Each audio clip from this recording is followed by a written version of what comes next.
atas petunjuk penyelamat kita dan menurut ajaran ilahi,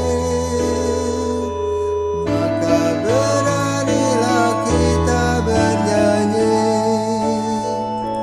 Bapa kami yang ada di surga, dimuliakanlah namamu.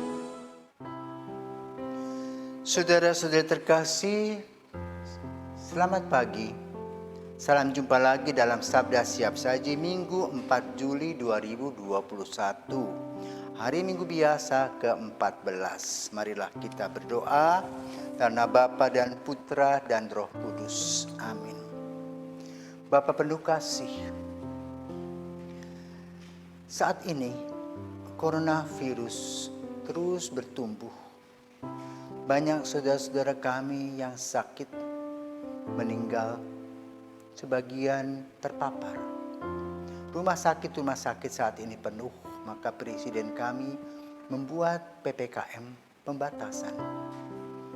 Pergi, masuk, keluar, agar semua orang hadir dan tetap tinggal di rumah untuk memotong penyebaran coronavirus ini. Maka kami mohon berkat-Mu Tuhan, agar Engkau senantiasa memberi kepada kami kekuatan, ketabahan, kesabaran, dan juga penuh dengan keberanian memandang salib. Maka berkatilah kami semua, agar kami dengan memandang salib-Mu kami disembuhkan, khususnya dari coronavirus. Demi Kristus Putra-Mu dan pengantara kami, kini dan sepanjang masa. Amin. Tuhan bersamamu dan bersama roh-Mu, marilah kita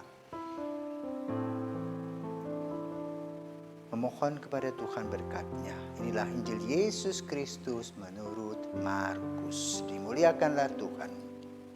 Sekali peristiwa, Yesus tiba kembali di tempat asalnya, sedang murid-muridnya mengikuti Dia.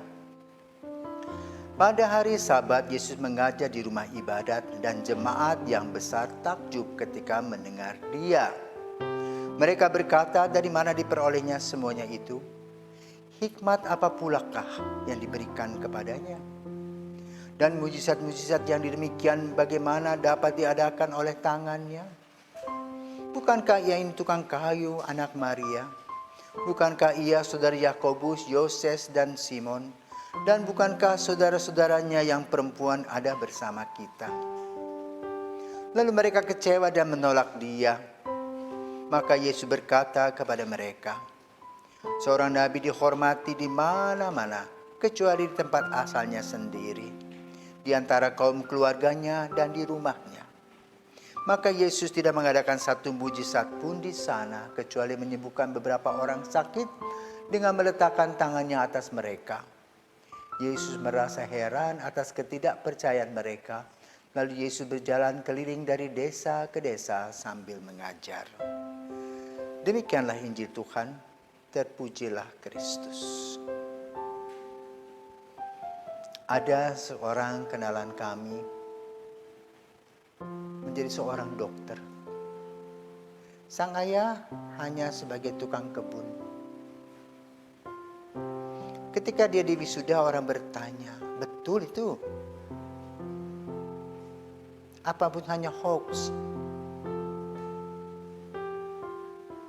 Ada yang lain juga yang menjadi tentara. Mungkinkah dia begitu? Ada pula yang menjadi imam dengan mengatakan, umat tetangganya mengatakan, anak bandel itu bisa jadi pastor.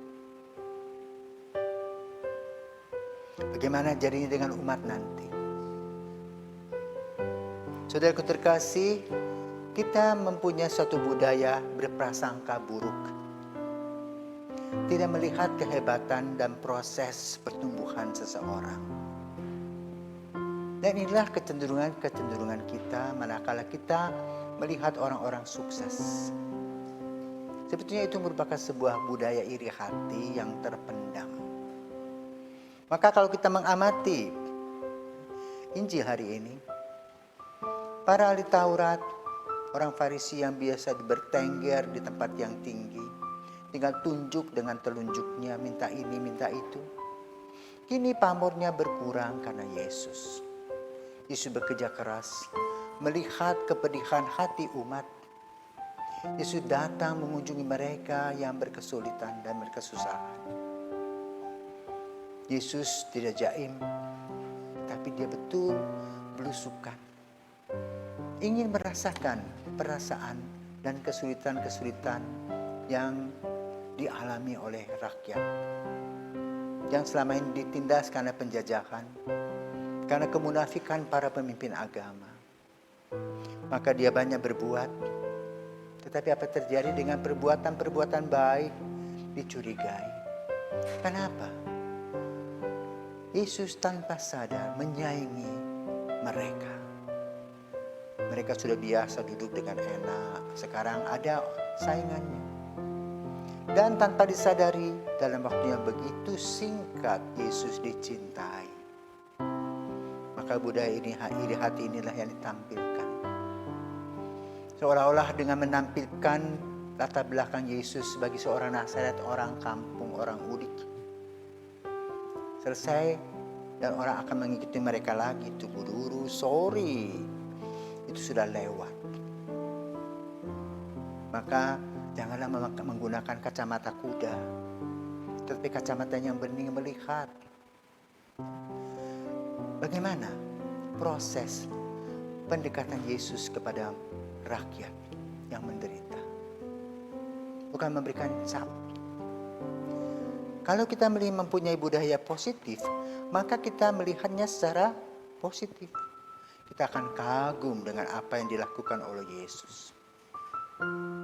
Kenapa orang sakit disembuhkan, orang menderita diberikan jalan keluar, orang yang sedih diberikan sukacita.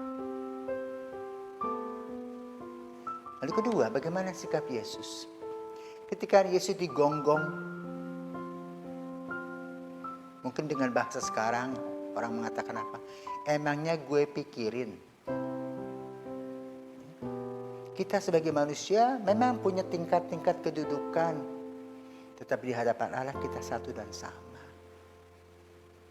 Maka Yesus mengambil sikap dengan mengatakan apa?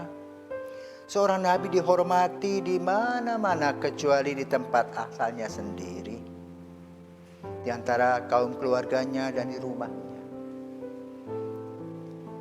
Bila orang-orang ini picik, tidak melihat pertumbuhan dan perkembangan, serta berkat dan rahmat yang Tuhan berikan kepada setiap individu yang mau berbuat baik. Tetapi sesudah itu apa yang terjadi? Yesus tetap berjalan. Kan itu saudaraku terkasih, kita tidak perlu dipuji orang. Kita harus bangga dan puas bahwa kita boleh membantu orang-orang lain, menghibur orang lain. Bukan hanya dengan uang, tetapi juga dengan penampilan kita. Mungkin dengan senyum kita, dengan tutur kata kita, dan juga dengan seluruh hati dalam doa dan karya kita. Demikian pula kita juga bisa mendoakan orang-orang untuk kekuatan, mendapat kekuatan dari Tuhan. Maka inilah teladan yang kita harus ikuti dari Yesus. Orang terus sibuk menggosipkan dia, ini itu. Yesus tidak repot. Tapi terus berkarya, terus melayani. Maka mari saudara terkasih, terutama pada masa COVID ini, mari kita mengubah paradigma kita mengubah pikiran kita menjadi positive thinking. Dan menjadi bagi barang atau menjadi selang bagi Tuhan. Dipegang selang ini dan air mengalir.